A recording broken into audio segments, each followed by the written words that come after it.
നമസ്കാരം.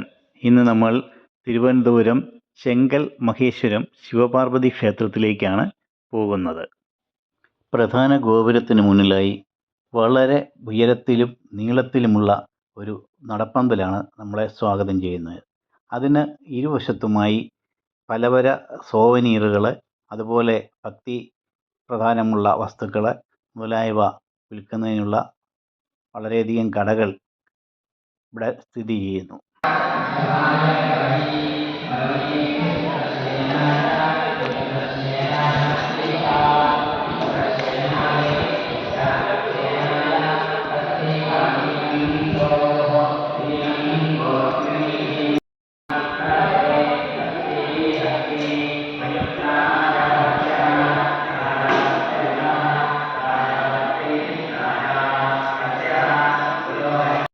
ഗോപുരവാതിൽക്കിലേക്ക് വരുമ്പോൾ മനോഹരവും ശില്പസൗന്ദര്യം തുളുമ്പുന്നതുമായ ഒരു നന്ദിപ്രതിമ ഇവിടെ മുൻഭാഗത്തായി സ്ഥിതി ചെയ്യുന്നു.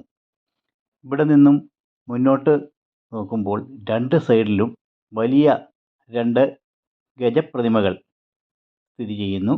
അവ രണ്ടും വളരെ ഭംഗിയായി ശില്പഭംഗിയോടെ നിർമ്മിച്ചിട്ടുള്ളതാണ്. അത് കഴിഞ്ഞ് 3 നിലയുള്ള ഗംഭീരമായ ഗോപുരമാണ് നമ്മൾ കാണേണ്ടത്. ഇത് ഇവിടുത്തെ ഓഡിറ്റോറിയമാണ്.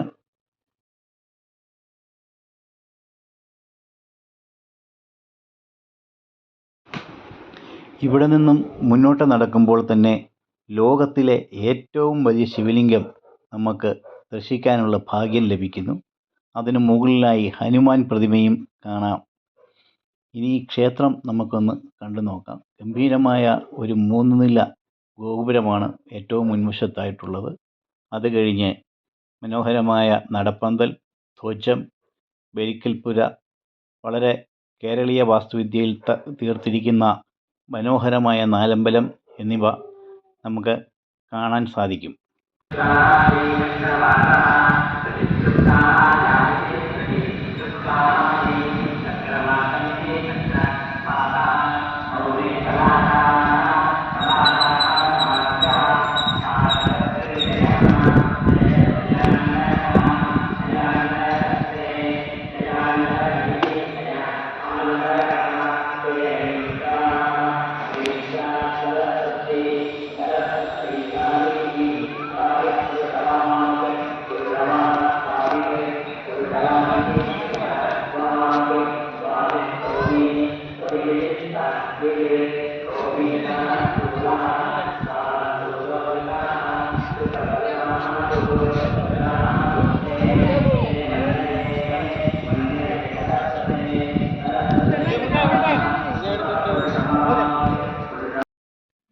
മാനം മുട്ടുന്ന ഉയരത്തിൽ ആരെയും അത്ഭുതപ്പെടുത്തുന്ന വിധത്തിൽ ഉയർന്നു നിൽക്കുകയാണ് ശിവലിംഗം.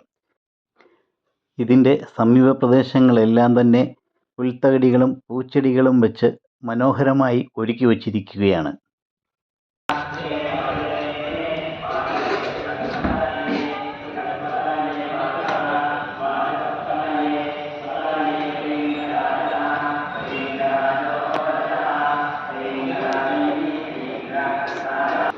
വളരെ മനോഹരവും അതുപോലെ തന്നെ വലിപ്പം കൊണ്ടും ഹനുമാൻ വിഗ്രഹവും നമ്മളെ തീർച്ചയായും അത്ഭുതപ്പെടുത്തുന്നുണ്ട്.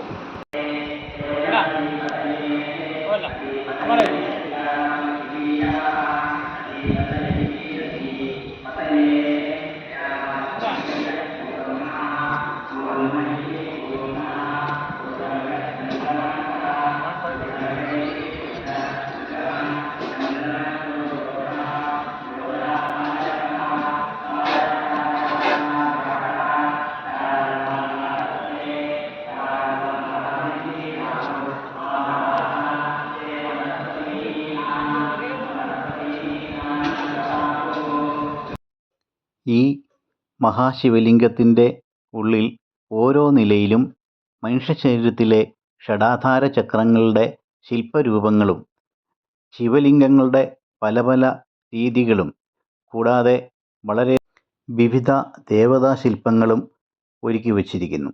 ഇവയെക്കുറിച്ചെല്ലാം വിവരിച്ചു തരാൻ അവിടെ തന്നെയുള്ള ഒരു ഗൈഡ് നമ്മളെ പ്രത്യേകമായി സഹായിക്കുന്നതാണ്.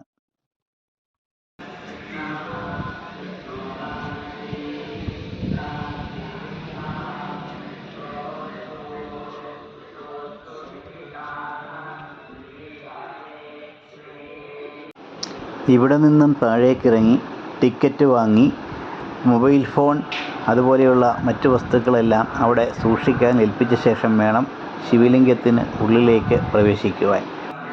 ഉള്ളിൽ ക്യാമറയോ മറ്റു വസ്തുക്കളോ ഒന്നും പ്രവേശിപ്പിക്കുവാൻ അനുവദിക്കുകയില്ല. അതുകൊണ്ട് തന്നെ നമുക്കതിൻ്റെ ഉൾഭാഗം ഒരിക്കലും ചിത്രീകരിക്കാൻ സാധിക്കുകയുമില്ല.